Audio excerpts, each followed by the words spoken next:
Lo que vamos a desglosar hoy no es solo una noticia más de tecnología, para nada. Es un choque de titanes entre el poder, la ética y el futuro mismo de la inteligencia artificial. Una historia que terminó en un enfrentamiento público como nunca antes se había visto. Imagínense la escena. El presidente de los Estados Unidos en una declaración oficial despidiendo así públicamente a una de las empresas de IA más avanzadas del planeta. Nada de negociaciones a puerta cerrada. Esto fue un portazo en la cara, a la vista de todos, una ruptura total.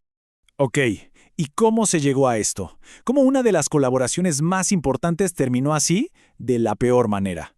Para entenderlo, hay que ir al fondo del asunto, al punto de quiebre, a un desacuerdo que simplemente no tenía solución.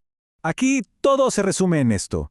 Dos maneras de ver el mundo, completamente opuestas, sobre qué rol debe jugar la IA en la seguridad de un país. Y bueno, aquí está el meollo del asunto. Por un lado tenemos al Pentágono diciendo, queremos acceso total, sin restricciones, para cualquier cosa que consideremos legal. O sea, un cheque en blanco.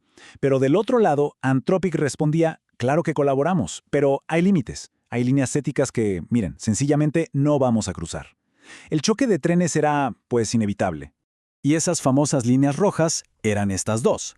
Primero, nada de usar su tecnología para la vigilancia masiva de ciudadanos estadounidenses. Y segundo, de ninguna manera iban a permitir armas letales que actuaran por sí solas, sin un ser humano que diera la orden final. Para ellos, esto no era negociable. Punto.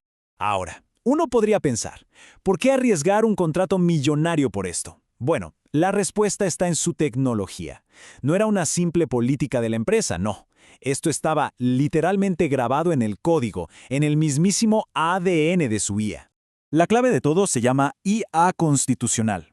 A ver, piénsenlo así. En lugar de ponerle filtros a la IA por después de que piensa, Anthropic le dio a su modelo, Claude, una especie de constitución interna. Un conjunto de principios para que se juzgue y se corrija a sí misma. O sea, la ética no es un accesorio, es el núcleo, el sistema operativo.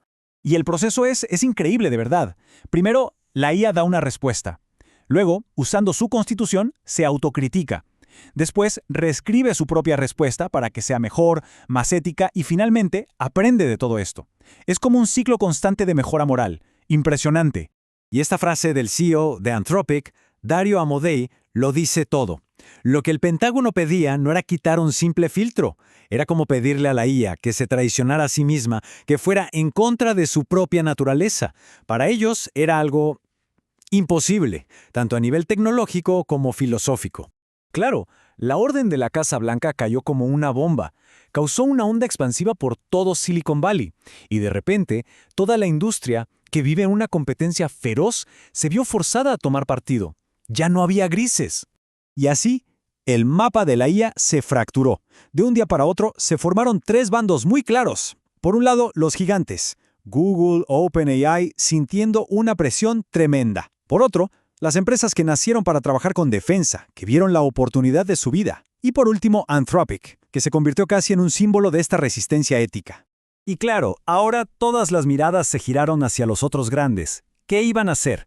Google ya había tenido problemas internos con sus propios empleados por contratos militares. OpenAI, por su parte, aunque ha flexibilizado sus reglas, todavía prohíbe el uso de su tecnología para armas. El dilema era brutal: ¿se aferran a sus principios o van por los contratos? Y mientras todo esto pasaba, había gente frotándose las manos. Las empresas Defensa Primero, como Palantir o Anduril, que, bueno, fueron creadas justamente para esto, para trabajar con el ejército sin hacerse muchas preguntas éticas. Para ellos esto era un festín, un hueco multimillonario que Anthropic acababa de dejar libre. Pero hubo algo más, algo que de verdad metió miedo en toda la industria. Y fue la amenaza de usar la Ley de Producción de Defensa. Estamos hablando de una ley de tiempos de guerra que en esencia le permite al gobierno tomar el control de la producción privada. La simple idea de que pudieran forzar legalmente a una empresa a entregar su código, a borrar sus barreras éticas, eso fue un golpe durísimo, un precedente aterrador. Ahora, para entender por qué el Pentágono fue tan duro, tenemos que abrir el plano. Hay que ver la foto completa. Porque esto no era solo por un contrato, no. Esto era sobre una carrera geopolítica de altísimo riesgo contra su rival número uno. Y aquí está el contraste que tiene a los estrategas sin dormir. Por un lado, en Estados Unidos hay debate, hay roces, hay un proceso que, sí, es más lento. Por el otro, en China, con su política de fusión militar-civil, bueno, ahí no hay debate, no hay discusión. Las empresas de tecnología están obligadas por ley a colaborar con el ejército. Y se acabó. Esto es lo que llaman la brecha de las barreras éticas. El gran miedo del Pentágono es este. Mientras Estados Unidos dedica tiempo y dinero a crear una IA segura, ética, del otro lado del mundo, China está a toda máquina desarrollando una IA optimizada para una sola cosa: la velocidad y la efectividad en combate. Y eso, claro, crea una desventaja estratégica que consideran muy peligrosa. Entonces, con todo este panorama, es claro que este conflicto ha puesto a toda la industria y al país entero en una encrucijada, una bifurcación. El camino que se elija ahora va a marcar el futuro de la tecnología y la defensa por décadas, seguramente. Y básicamente se abren tres posibles caminos, tres futuros. El primero, uno de cooperación donde gobierno y tecnología se ponen de acuerdo.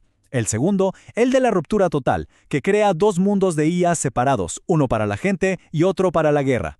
Y el tercero, el de la regulación, donde este conflicto obliga a crear tratados internacionales para ponerle reglas al juego para todos. Al final todo se reduce a esto. Este enfrentamiento histórico nos deja flotando una pregunta fundamental, una que todavía no tiene respuesta.